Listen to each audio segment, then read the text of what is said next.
Nagaa Bacaaluu nagaa Waaqayyo Waaqa jiraataa isin dhafa baay'atu hordoftoota qeddoo yoo ta'e akkam jirtu nagaa keessanii inni bilbila keenya ta'e kan eebbifameef kan kabajame haa ta'u isin jechaa haadhammoo waliin nyaata hojjannee jechuudha kun dinnichaadha akkuma isin argaa jirtan kun dinnichaa haala kanadhaan muree qopheeffadhe jechuudha akkuma shunkurtiitti zayitiitti naqaa jechuudha.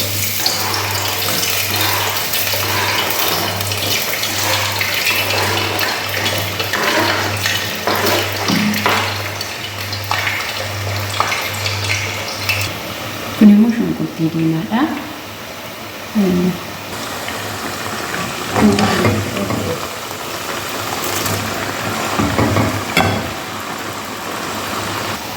Amma ammoo asitti jechuudha shunkurtii simbilii hojjedha. Simbilii jechuun akka dukkusii ta'e nyaatanii fi qaaraa zayitii qofarraa kan hojjetamu jechuudha. Sana setti muree qopheessa jechuudha.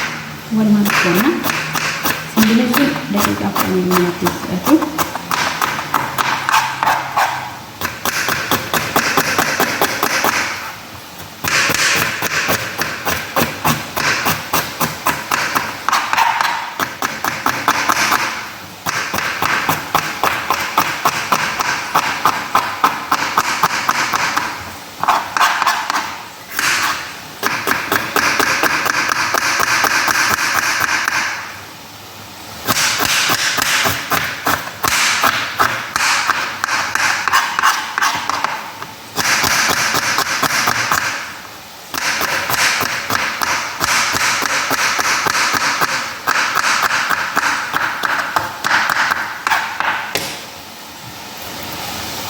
Shunkurtii simbilii asirratti naqadhee jira jechuudha. Bakka kanatti immoo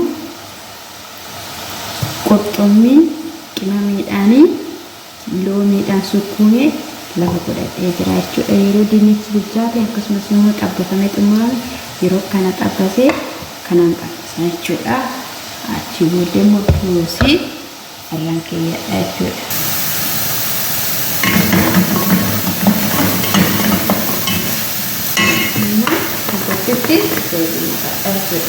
Jadi di pos ini tuh bisa jenam orang tuh.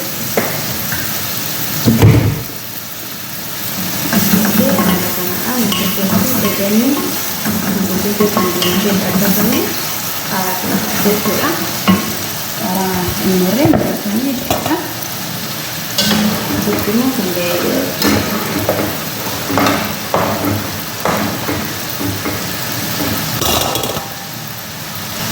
Arasan mereka dia masih kurang.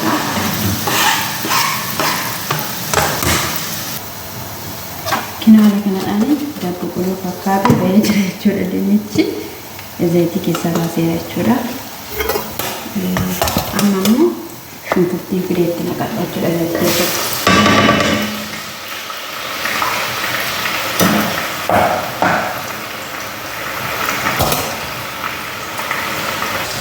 Simbilin bandang. Kita kan terus nanti kita nak isi.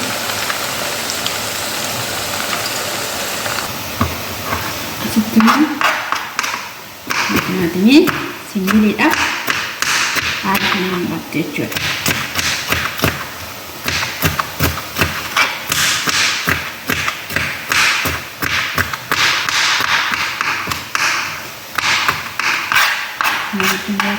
Ini kopi fakta nih.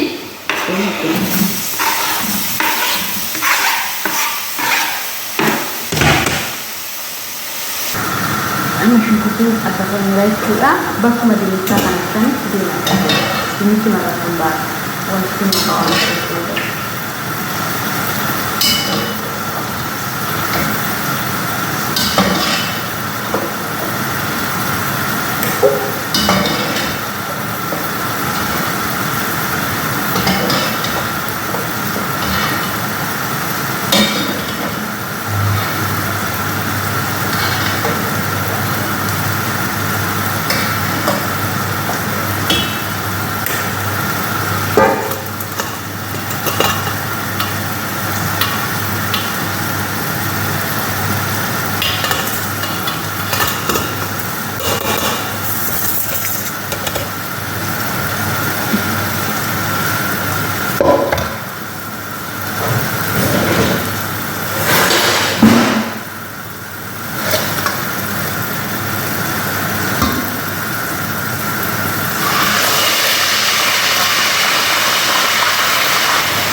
Bilees kanadha asitti paastaaf filee naqaa jechuudha. Paastaa fi cimaamee xiqqoo. Itti mul'ata inni madiidha jechuudha. Madii fideen itti naqaa. Inni soogiddaadha. Soogidda mana ta'eera kan itti naqaa. Inni madiidha. Waan hundi isaatti fedha jechuudha. Kan jedhame waan hundaa kan nuti kana kanadha. Immoo qondora bareedaa nuti deemuu jechuudha. Qondora bareedaatu immoo madiidha jechuudha. Bishaan itti naqxan haala kanadhaan qopheeffatu jechuudha. Baay'ee bareeda jechuudhaaf nyaata nama nyaachisaa jechuudha.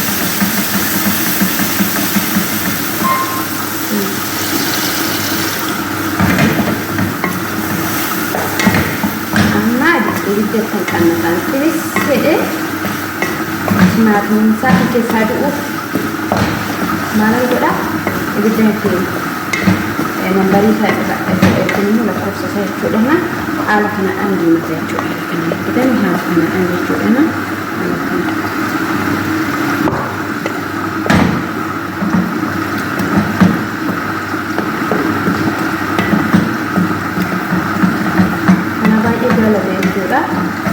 Yeroo baay'ee kan hojjedha maatii ishee ta'ee jiran deemee jechuudha.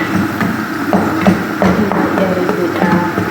Sini warra midhaan sin jiru ta'ee warra ruusiin gadi sin deemu jiru ruuseen na nyaatanii ruusiin sinitti tolu dhugu ta'ee kana hojjetatanii keeyyatanii firiijii keessaa fuutanii fayyadamuu hin dandeessu jechuudha. Kanadhaan sin jedha. Sharuusi immoo kanadha. Kanadha jechuudha. Waan hin argineef isinitti waan itti danda'amanii jechuudha. Bifti isaa kun kana fakkaata jechuudha. Zayitii, timaatimii, salsaa, cimamee dhimma nyaataaf nama hojjettanii itti naqattanidha jechuudha. Inni kanadha egaa. Kana yeroo kana fakkaatuudhaa dhufuun hin danda'u jechuudha. Nabi anatti gadi naqee beeku waan ta'eef baay'ee sodaadhaan waa qabatu. Inni arginu kana wanta kana adiin kun keessatti natti garagalchitanii buf hojjedha jechuudha. Yeroo kana hin tokko agarsiisa. Zayitii yeroo ta'u qaama keenya irra bu'uu danda'a. Kanaaf of eeggannoo nama barbaachisa jechuudha. Inni kanaaf qadaadeen qabbatanii immoo dinnicha fi shunkurtiin dura hojjechaa ture jechuudha. Asitti bishaaruu yaa jira jechuudha. Akkuma dura kan fakkaatu itti dhaqaachinu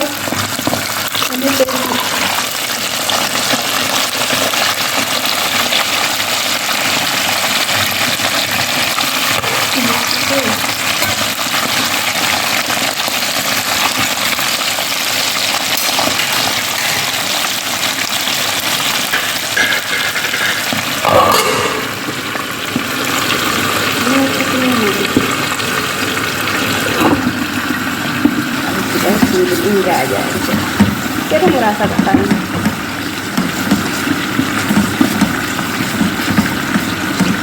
ya sekok di dalam ini kita sudah punya hidup ya apa kamu itu kita titik ya tadi ada kan mas jadi ini segera juga alat kanadaan hojjetadha itti fayyadama shamarreen keenya jechuudha. Wanti isaanii tokko ta'an akka keessaniif itti fayyadamuu dandeessu ennaa nyaanni sin didee. Ta'uufi dhuufilee asii gaheera jechuudha. Kunoo gahaa jira haala kanaan akka hedduu nama gubbaarratti immoo akka ta'u walumaan kan ilaallu ta'a jechuudha. Immoo iddoo YouTube kana subscribe godhaa. Ruusii haala kanadhaan xallalee jira jechuudha. Amma distichumatti hin deebise. Kinoo distitti deebisee jira jechuudha. Asirratti immoo shunkurtii fi dinnicha sana naqaa. Naqee jira ammas immoo deebisee dhuma gubbaarratti ruusitti naqa. Ruusitti naqee jira. dinnichi fi shunkurtiin kan jiru asirratti naqaa jiru. Akkuma biriyaaniiti garuu baay'ee waan kinola kanadhaan xumuree jira. Asirratti zayitiin naqaa jiru. Zayitii xiqqoo. Haala kanaan zayitii itti naqachuu jechuudha. Zayitii ittiin dura shunkurtii dhaabbatta.